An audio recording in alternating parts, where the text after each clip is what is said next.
ఆధునిక కాలంలో జ్యోతిష్యం అంటే అందరికీ ఒక చులకన భావన ఏర్పడింది. అందుకు కారణం మిడిమిడి జ్ఞానంతో సరియైన అనుష్ఠాన బలం లేకుండా, శాస్త్రాన్ని పూర్తిగా నేర్చుకోకుండా, కేవలం మనుషులను భయపెట్టి, వారి బలహీనతలను లాభంగా మార్చుకొని డబ్బు సంపాదించడానికి జ్యోతిష్యాన్ని అడ్డంగా పెట్టుకుంటున్నారు. ఇలాంటి చిల్లరగాలు పుట్టిన మన భారతదేశంలోనే జ్యోతిష శాస్త్రాన్ని ఉన్నత స్థానంలో నిలిపిన మహానుభావులు కూడా పుట్టారు. జ్యోతిష్య శాస్త్రాన్ని మరియు భవిష్యత్తును దర్శించే శక్తి ఉండడం వలనే విద్యారణ్య స్వామి తన దగ్గరకు వచ్చిన హరిహరరాయలు, బుక్కరాయలను చూసి వీళ్ళు భవిష్యత్తులో ధర్మ సంస్థాపక మరియు హిందూ దేశ స్థాపకులు అవుతారని గ్రహించి వారిచే విజయనగర సామ్రాజ్యాన్ని స్థాపింపచేశారు. అంతవరకు ఎందుకు, 30 ఏళ్ల క్రితం వరకు వీధుల్లో సోది చెబుతామని తిరుగుతూ మనం ఇచ్చే బియ్యం, పప్పు, కాయగూరలను స్వీకరించి జరగబోయే విషయాన్ని ఖచ్చితంగా చెప్పేవాళ్ళని మనం చాలామందిని చూసే ఉంటాం. వీళ్ళకి ఉన్న నైపుణ్యంలో 1% కూడా లేని వాళ్ళు ఇప్పుడు రోజు టీవీల్లో, సోషల్ మీడియాలో నోటికి వచ్చిన విషయాన్ని వాగుతూ శాస్త్రాన్ని వారి స్థాయికి దిగజారుస్తున్నారు. జ్యోతిష శాస్త్రం అంటే చిల్లరగాళ్ళు కాదు అని చెప్పేందుకు విక్రమాదిత్య ఆస్థానంలో ఉండి జ్యోతిష్యంలో ఖచ్చితత్వం అనే ప్రాథమిక సూత్రాన్ని ప్రపంచానికి చాటి చెప్పిన వరాహమిహిరుడి గురించి, అదేవిధంగా శాస్త్రం యొక్క ఉన్నతిని తెలిపేందుకు ఈ వీడియో ఉపయోగపడుతుందని భావిస్తున్నాను. వరాహమిహిరుడు ఇతను భారతీయ ఖగోళ మరియు గణిత శాస్త్రజ్ఞుడు. బిఫోర్ కామన్ ఎరా 1వ శతాబ్దానికి చెందిన ప్రఖ్యాత జ్యోతిష్కుడు. అంతకంటే ముఖ్యంగా ప్రస్తుత మోడర్న్ సైంటిస్టులు మార్స్ మీద నీరు ఉందని కనిపెట్టడానికి ఎన్నో ప్రయోగాలు చేసి ఆఖరుకు అక్కడ నీరు ఉందని కనిపెట్టారు.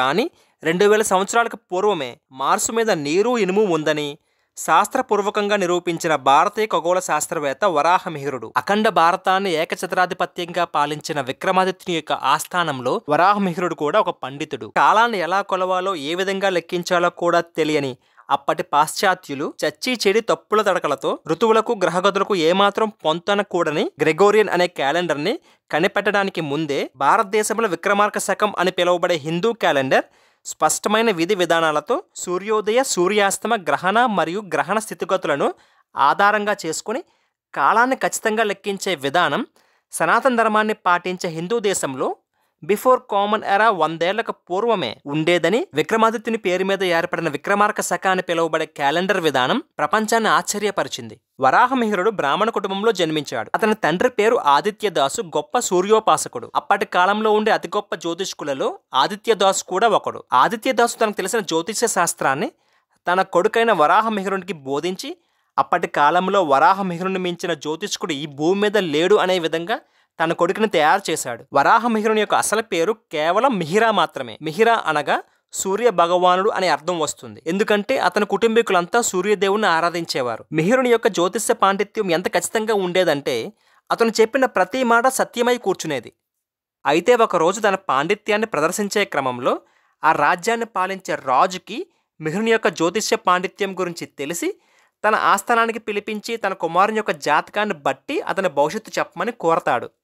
అప్పటికే చాలామంది పండితులు రాజకుమారుడికి సంపూర్ణ ఆయుష్ ఉంది, ఇతను 100 ఏళ్లు బతుకుతాడు అంటూ అతని యొక్క జాతకాన్ని చూసి అతని యొక్క భవిష్యత్తుని నిర్ణయిస్తారు. అప్పుడు మిహిరుడు ఆ రాజకుమారుని యొక్క జాతకాన్ని పరిశీలించి ఈ రాజకుమారుడు తన 5వ ఏట ఒక వరాహం ద్వారా చంపబడతాడని, ఇతనికి సంపూర్ణ ఆయుష్ లేదని సభలో అందరి ముందు రాజుకి వివరిస్తాడు. అందరూ ఈ విషయాన్ని కొట్టిపారేస్తారు. కానీ రాజు మాత్రం మిహిరుని యొక్క జ్యోతిష్య విజ్ఞానం పైన గల నమ్మకంతో తన కుమారుని అడవికి దూరంగా నగరం నడిబొడ్డులో ఒంటె స్తంభం మేడలో ఒకే ఒక ద్వారం కలిగి ఉండేలా నిర్మించి ఎటువంటి జంతువులు భవనం వైపుగా రాకుండా తన సైన్యం మొత్తాన్ని కాపలాగా పెడతాడు. కొంతమంది నమ్మకమైన వాళ్ళు మాత్రమే బాలుని వద్దకు వెళ్లేందుకు అనుమతి ఉంటుంది, మిగిలిన వారు ఎవ్వరికీ అనుమతి ఉండదు. అయితే రోజులు గడుస్తున్న కొలది అందరికీ మిహిరుడు చెప్పింది జరగలేదని, రాజు అనవసరంగా అతని మాటలకు ప్రాధాన్యతనిచ్చి తన ఆస్థానంలో ఉన్న పండితులను తక్కువ చేసి చూస్తున్నాడని భావిస్తారు. మిహిరుడు చెప్పిన సమయం దగ్గర పడింది.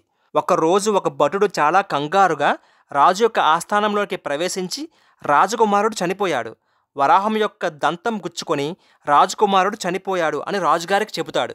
అయితే ఆ ప్రాంతంలో కానీ ఆ రాజకుమారుడు ఉంటున్న భవనంలో కానీ ఎటువంటి మృగాలు ప్రవేశించలేదు.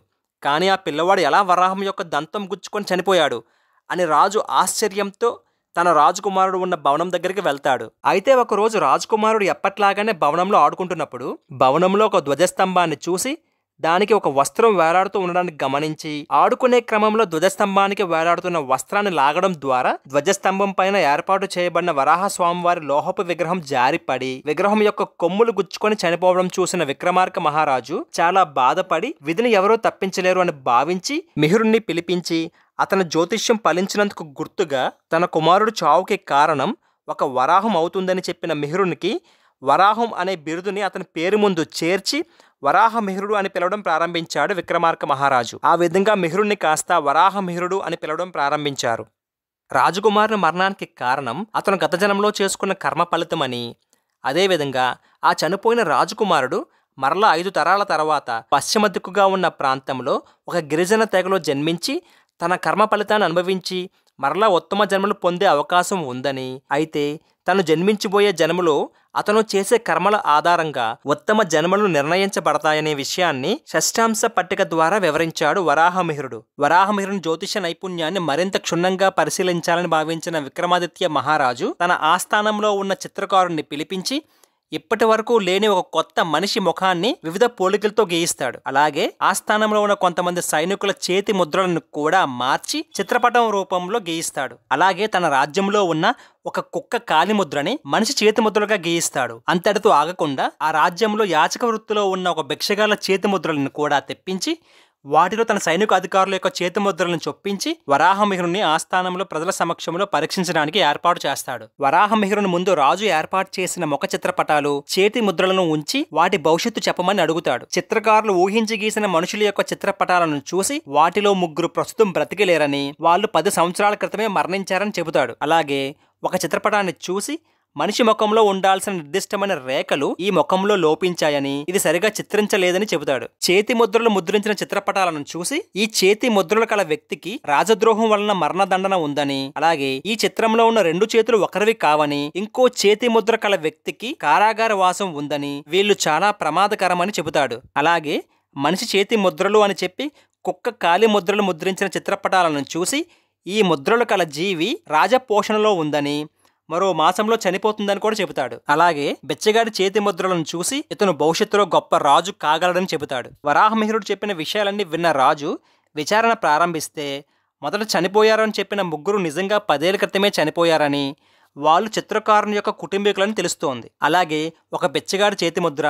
మరియు ఒక సైనికాధికారి చేతి ముద్రను జతగా చేసి ఇచ్చిన చిత్రపటాన్ని విచారిస్తే ఆ బిచ్చగాడు ఒక గూఢచారి అని, సైనికాధికారి కూడా ఒక గూఢచారి అని, రాజును అంతం చేసే పనిలో ఉన్నారని తెలిసి వాళ్ళని బంధిస్తారు. అదేవిధంగా ఒక మాసంలో చనిపోతుందని చెప్పిన చేతి ముద్రను గురించి విచారిస్తే ఆ చేతి ముద్ర కల జీవి రాజుగారి దళంలో ఉన్న కుక్క అని, అది రాజభోగాలు అనుభవిస్తుందని కూడా తెలుస్తుంది.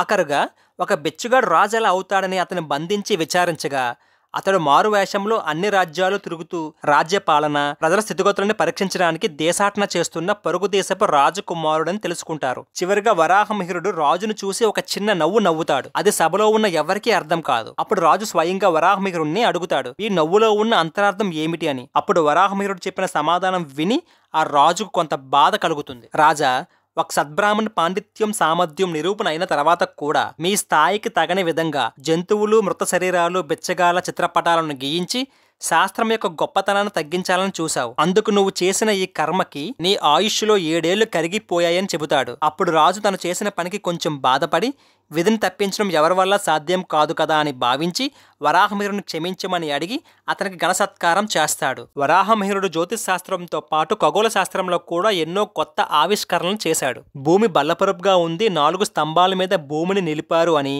ఇప్పటికీ సరిదిద్దుకోకుండా తప్పుడు ప్రచారం చేసే ఎడారి మత గ్రంథాల ఊహకి కూడా అందని విధంగా వరాహమిహిరుడు భూమి గుండ్రంగా ఉందని శాస్త్రపూర్వకంగా, ప్రయోగపూర్వకంగా ఆ కాలంలో నిరూపించాడు. ఈ విషయం తెలుసుకోవడానికి ఈ కాలం సైంటిస్టులకి 1600 సంవత్సరాలు పట్టింది. అలాగే వరాహమిహిరుడు రచించిన గ్రంథాలైన పంచ సిద్ధాంతిక మరియు సూర్య సిద్ధాంతం అనే గ్రంథాలలో మన సోలార్ సిస్టమ్, అందులో ఉండే గ్రహాలు, వాటి పరిణామాలు, తోకచుక్కలు, వాటి వివరాలు, గ్రహాల యొక్క గమనం, వాటి తీరుతెన్నులను చాలా స్పష్టంగా వివరించాడు. ప్రశ్న ఉపనిషత్ మరియు సూర్య సిద్ధాంతం తరువాత సైన్స్ చరిత్రలో భూమి ఆకర్షణ శక్తి గురించి మొదటగా ప్రతిపాదించిన వ్యక్తి వరాహమిహిరుడు.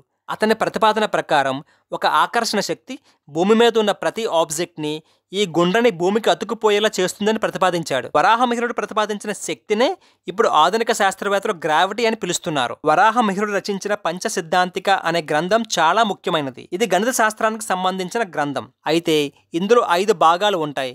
వాటిలో సూర్య సిద్ధాంతం, రోమక సిద్ధాంతం, పౌలిక సిద్ధాంతం, వశిష్ఠ సిద్ధాంతం మరియు పైటమ సిద్ధాంతం అనే ఈ 5 గ్రంథాలను కలిపి పంచ సిద్ధాంతిక అని పిలుస్తారు. పంచ సిద్ధాంతికలో వరాహమిహిరుడు శుక్రుడు, అంగారకుడు, శని, బృహస్పతి వంటి గ్రహాల యొక్క వ్యాసాలను అంచనా వేశాడు. మార్స్ గ్రహం యొక్క వ్యాసం 3772 మైళ్ళుగా ఒక నిర్దిష్టమైన కొలమానంతో చెప్పాడు. అదే విషయాన్ని ప్రస్తుత శాస్త్రవేత్తలు 4218 మైళ్ళు అని ఉపరితలంలో ఉన్న రాళ్ళు, గుట్టలు, లోయలు కూడా కలుపుకొని లెక్కించడం జరిగింది. ఇక్కడ మార్స్ గ్రహం యొక్క ఉపరితలంపై ఉన్న కొండలు, గుట్టల యొక్క వ్యాసాన్ని గ్రహ వ్యాసం నుంచి తొలగించి చూస్తే వరాహమిహిరుడు చెప్పిన ఖచ్చితమైన వ్యాసమైనటువంటి 3772 వస్తుంది. పంచసిద్ధాంతికలో వరాహమిహిరుడు అంగార గ్రహంపై నీరు ఉందని ప్రపంచానికి మొట్టమొదటిసారిగా చాటి చెప్పాడు. అతని గ్రంథమైన పంచసిద్ధాంతిక 18వ అధ్యాయంలో మార్స్ గ్రహం పైన నీటితో పాటు పుష్కలంగా ఇనుము వంటి ఖనిజాలు కూడా లభ్యమవుతున్నాయని వివరంగా రాశాడు. ఈ విషయాన్ని చాలా ప్రయోగాల తర్వాత నాసా, ఇస్రో వంటి అంతరిక్ష సంస్థలు నిర్ధారించాయి. వరాహమిహిరుడు రచించిన సూర్య సిద్ధాంతంలో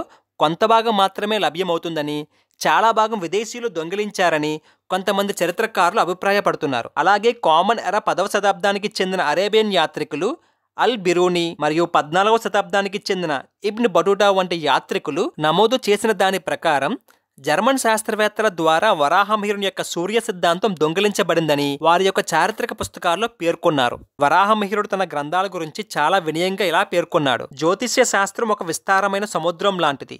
దానిని దాటడం అందరికీ సులభం కాదు. కానీ నా గ్రంథాలు ఆ సముద్రాన్ని దాటడానికి ఒక సురక్షితమైన పడవలాగా మారి మీకు సహకరిస్తాయని పేర్కొన్నాడు. ఈ వీడియో మీకు నచ్చినైతే లైక్ చేయండి, షేర్ చేయండి, కామెంట్ చేయండి. అలాగే మా ఛానల్ కూడా సబ్స్క్రైబ్ చేసుకోండి. పక్కన గంట మాత్రం కొత్త మర్చిపోకండి.